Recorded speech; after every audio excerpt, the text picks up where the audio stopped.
Assalamualaikum warahmatullahi wabarakatuh. Saya Asti Putri Soliha selaku moderator dari kelompok 5. Kelompok 5 akan menyampaikan materi yang berjudul Model Keseimbangan Risiko dan Return Capital Asset Pricing Model. Anggota dari kelompok 5 yakni ada Iis Nurwidia dengan NIM akhir 028, Nia Aprilia Puspitasari dengan NIM akhir 043, dan Zaki Ahmad Haikal dengan NIM akhir 203. Berikut merupakan subbab yang akan dibahas di kelompok ini. Yang pertama ada keterbatasan model Markowitz, yang kedua ada capital asset pricing model yang terdiri dari dua jenis, ada set yang efisien untuk aset yang beresiko, dan yang kedua ada asumsi CAPM. Selanjutnya memasuki pemaparan materi yang akan disampaikan oleh presentator. Keterbatasan model Markowitz. Model Markowitz mempunyai dua kelemahan dasar. Yang pertama, terlalu banyaknya parameter yang harus dihitung. Dan kedua, kebutuhan komunikasi lintas analisis industri. Alasan lainnya adalah model Markowitz memerlukan komunikasi lintas sektor usaha. Selanjutnya, dengan kelemahan tersebut, model Markowitz tidak berkembang selama sekitar 10 tahun. Sampai pada tahun 1963, William Sharpe melakukan terobosan dengan mengenalkan model indeks tunggal. Model indeks tunggal didasarkan pada pemikiran bahwa aset-aset cenderung bergerak searah. Sebagai contoh, jika kondisi ekonomi membaik, maka semua saham cenderung meningkat harganya, dan sebaliknya. Selanjutnya, William Sharpe mengembangkan model indeks tunggal. Model tersebut bisa menyederhanakan model Markowitz, dan hasil perhitungan risiko dan return dari model indeks tunggal tidak berbeda jauh dari model Markowitz. Dengan demikian, model indeks tunggal merupakan penyederhanaan Markowitz yang sangat baik. Selanjutnya adalah materi tentang set yang efisien untuk aset yang beresiko. Dilihat dari gambar sebelah kiri, secara umum garis melengkung semacam itu akan terbentuk. Garis tersebut merupakan set yang efisien, yaitu garis yang terdiri dari portofolio yang mendominasi aset lainnya. Perhatikan bahwa garis yang berada di bawah garis pertama, atau misal portofolio K bandingkan dengan portofolio S, didominasi oleh garis di atasnya. Titik K didominasi oleh portofolio S lebih tinggi dibandingkan dengan tingkat keuntungan K, yang berarti titik S mempunyai profil resiko return yang lebih menarik dibandingkan dengan titik K.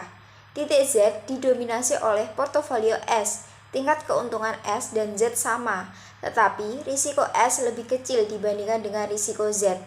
Set yang efisien tersebut merupakan set untuk portofolio investasi yang beresiko. Portofolio atau titik mana yang dipilih dalam set yang efisien di atas akan tergantung dari preferensi investor. Sebagai contoh, investor A relatif tidak menyukai risiko yang tinggi. Kurva kepuasan atau utilitas berada di wilayah risiko yang rendah. Untuk investor A, ia akan memilih titik persinggungan antara kurva kepuasannya dengan set yang efisien. Investor B lebih menoleransi risiko, juga investor C. Keduanya juga memilih titik persinggungan antara kurva kepuasan dengan set yang efisien. Pilihan investor C mempunyai risiko yang lebih tinggi dibandingkan dengan pilihan investor B, yang pada giliran berikutnya lebih tinggi dibandingkan dengan pilihan investor A. Demikian juga dengan urutan tingkat keuntungan yang diharapkan. Dalam hal ini, tingkat keuntungan titik C paling tinggi, disusul titik B, dan titik A mempunyai tingkat keuntungan yang paling rendah. Materi selanjutnya adalah tentang asumsi CAPM. Model CAPM dirumuskan oleh dua orang yang bekerja secara independen. Yang pertama ada William Sharpe atau 1964, dan yang kedua ada John Liner atau 1965. CAPM menggunakan beberapa asumsi, yaitu yang pertama, investor memfokuskan pada periode kepemilikan tunggal. Yang kedua, investor bisa meminjam dan meminjamkan dengan jumlah yang tidak terbatas pada tingkat bunga bebas risiko. Yang ketiga, investor mempunyai perkiraan tingkat keuntungan yang diharapkan, varians dan covariance antar aset yang sama satu sama lain. Yang keempat, aset bisa dibagi-bagi secara sempurna atau preferensi divisible, dan liquid sempurna atau bisa dijual pada harga pasar saat ini. Yang kelima, tidak ada biaya transaksi. Selanjutnya yang keenam, tidak ada pajak. Yang ketujuh, investor tidak bisa memengaruhi harga. Semuanya price takers atau harga ditentukan oleh pasar. Dan yang terakhir, kuantitas semua aset sudah ditentukan. Materi selanjutnya yaitu tentang Capital Market Line atau CML. Garis CML atau Capital Market Line adalah garis pasar modal. Garis pasar modal ini sebagai contoh yaitu obligasi yang dikeluarkan oleh pemerintah Indonesia, di mana investasi ini tidak adalah investasi yang aman karena pemerintah Indonesia tidak akan bangkrut. Bisa kita lihat grafik yang ada di samping. Jika ingin optimal garis RF, maka M harus menyentuh garis M, tangan. Garis itu adalah garis set yang efisien. Dengan menggabungkan set yang efisien untuk aset yang berisiko dengan aset bebas risiko, kita memperoleh efisien baru yaitu yang ditunjukkan oleh garis RFM, di mana garis itu adalah garis yang optimal untuk berinvestasi. Seperti yang telah dijelaskan pada grafik sebelumnya, garis RFM adalah garis efisien yang baru. Ia mendominasi set yang efisiennya lebih lama. Garis RFA yang ada di grafik bisa meningkatkan kepuasan lebih lanjut, tetapi garis tersebut berada di luar jangkauan. Titik M yaitu merupakan return portofolio pasar. Dengan demikian, RFM yang tadi merupakan garis yang paling optimal atau garis yang efisien, di mana titik M merupakan titik persinggungan pada gambar 4.4, yaitu kepanjangan dari market atau pasar. Semua investor akan memilih titik M untuk berinvestasi berisiko meskipun kurva kepuasannya berbeda-beda. Dengan demikian, dengan investor X atau investor akan memilih M, maka RF sedemikian rupa sehingga mencapai titik X. Dengan demikian, investor akan membeli aset M, yaitu pasar portofolio, kemudian dikombinasikan dengan RF, sehingga titik Y akan mencapai titik maksimum untuk mencapai keuntungan yang lebih besar. Mekanisme atau prinsip yang sudah dijelaskan sebelumnya itu disebut dengan prinsip pemisahan. Prinsip pemisahan ini adalah prinsip yang mengatakan bahwa keputusan investor terdiri dari dua tahap. Yang pertama, investor akan mengestimasi risiko, yaitu standar deviasi, return yang diharapkan, dan konversi atau return aset untuk semua alternatif investasi yang ada. Yang kedua, yaitu setelah titik M ditemukan, dia akan melakukan kombinasi dengan aset yang bebas risiko, sedemikian rupa sehingga preferensi individualnya akan terpenuhi atau meningkat. Misalkan investor mempunyai dana sebesar 1 juta rupiah, jika ia ingin menginvestasikan seluruh asetnya, maka ia akan mencapai titik M. Di mana titik M ini adalah yang mencapai titik X, maka ia akan membeli portofolio senilai 500.000 dan membeli investasi bebas risiko atau SBI. SBI itu adalah sertifikat Bank Indonesia senilai 500.000 juga. Titik X adalah 50%, portofolio 50%, aset bebas risiko. Dengan membeli SBI itu, secara efektif investor akan meminjamkan dananya. Jika ia ingin mencapai titik Y, misal komposisinya 150% dari portofolio pasar, maka ia akan meminjam sebesar 500.000 dengan tingkat bunga bebas risiko yaitu RF.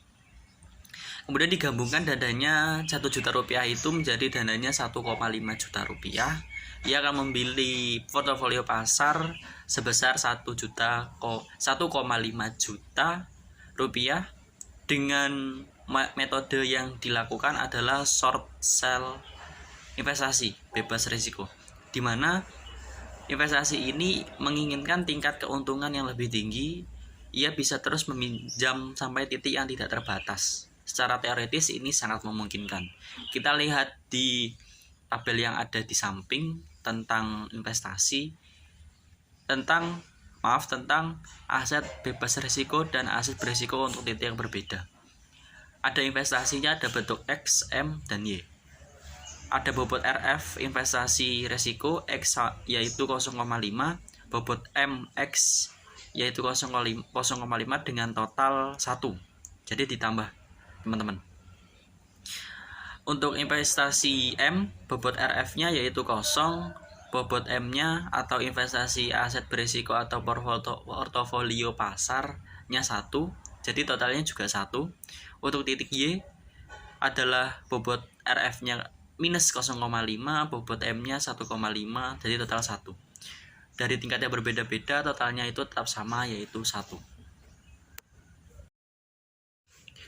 Untuk titik Y, karena kita meminjam dengan tingkat bunga RF, maka bobot untuk aset bebas risiko adalah minus 0,5. Minus 0,5 yang ada sebelumnya itu. Tanda minus menunjukkan meminjam sebesar 50% dari total dana yang kita miliki. Tingkat keuntungan diharapkan bisa sebagai berikut yang ada di bawah kotak tengah itu, yaitu ERX sama dengan 0,5 dikali 10% ditambah 0,5 kali 20% yang hasilnya adalah 15%. ERM sama dengan 0 dikali 10% ditambah 1 kali 20% yaitu 20%. ERN yaitu minus 0,5 kali 10% ditambah 1,5 kali 20% sama dengan 25%. Karena investasi bebas risiko per definisi memiliki risiko yang 0, maka standar deviasi return aset bebas risiko dianggap 0. Kolerasi antara aset bebas risiko dengan aset portofolio pasar adalah 0. Tetap konstan meskipun return pasar berubah-ubah. Resiko portofolio bisa dijelaskan di bawah, yaitu tentang sigma RX, sigma RM, dan sigma RY. Sigma RX dengan sedemikian rupa perhitungan hasilnya 12,5%, sedangkan sigma RM juga dengan rumus yang sama yaitu 25%, sedangkan sigma RY dengan sedemikian rupa rumus yaitu 37,5%.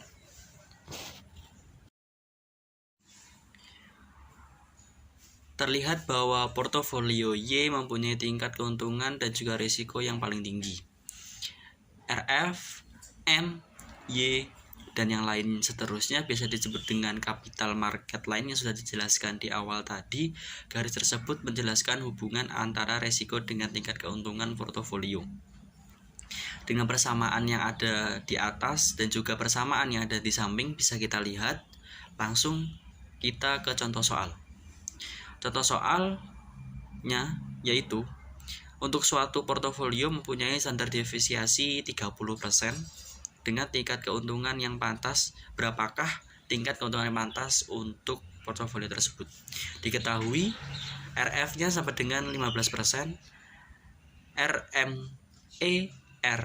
sama dengan 25%, sigma M sama dengan 25%, dan sigma I 30%. Yang ditanya yaitu ERI. ERI memiliki rumus yang ada di samping dengan rumus pengerjaannya 15% ditambah 25% dikurangi 15% dikali 25/30 sama dengan 23,33%. Tingkat keuntungan yang pantas untuk portofolio I yaitu 23,33%.